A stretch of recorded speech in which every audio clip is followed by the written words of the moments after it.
Siapakah Ar-Rajal bin Unfuah? Ar-Rajal bin Unfuah pada awalnya adalah sahabat Nabi, dia mengetahui ilmu ad-din.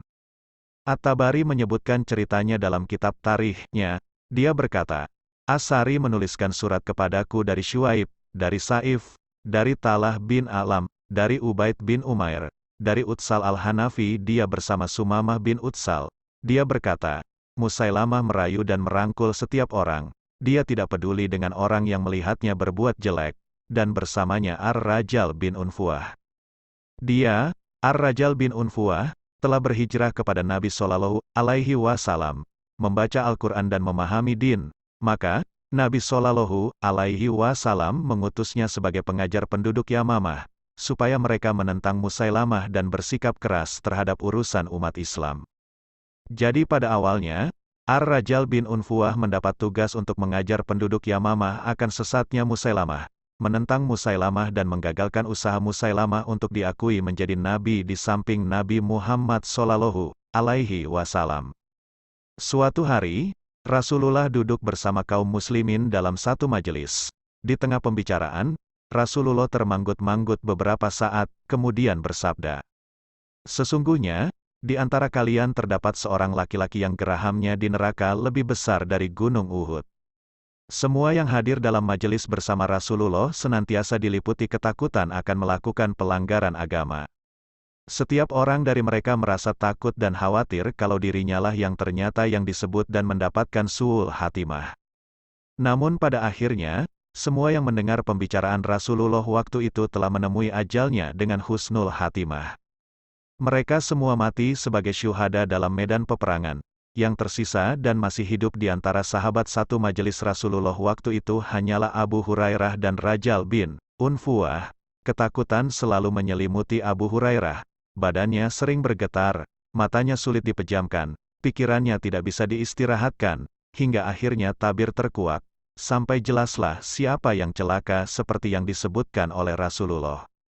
Diketahui bahwa Rajal keluar dari Islam dan bergabung dengan Musailamah al-Kadzab seorang nabi palsu dan mengakui kenabiannya.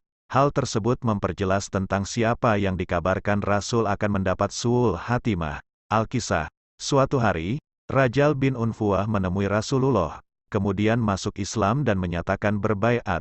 Setelah itu, ia kembali kepada kaumnya dan tidak pernah kembali ke Madinah, kecuali setelah Rasul wafat dan ketika Abu Bakar menjadi khalifah pertama. Abu Bakar sudah mendengar berita tentang keadaan penduduk Yamamah dan bergabungnya mereka dengan Musailamah. Kemudian Rajal mengusulkan kepada As-Siddiq agar mengutusnya untuk mengembalikan penduduk Yamamah kepada Islam. Abu Bakar menyetujui usulan Rajal, maka, Rajal berangkatlah menuju Yamamah. Namun sesampainya di sana Rajal menyaksikan jumlah pengikut Musailamah yang sangat banyak, dirinya tanpa ragu dan mulai yakin bahwa mereka pasti menang. Oleh sebab itu jiwa khianatnya berbisik agar mulai hari itu, ia bergabung ke barisan Al-Kadzab, si nabi palsu. Pada akhirnya Rajal keluar dari Islam dan bergabung dengan Musailamah yang mengobrol janji-janji. Ternyata, Rajal jauh lebih berbahaya daripada Musailamah. Rajal menyalahgunakan keislamannya yang lalu, dan masa-masa hidupnya bersama Rasul.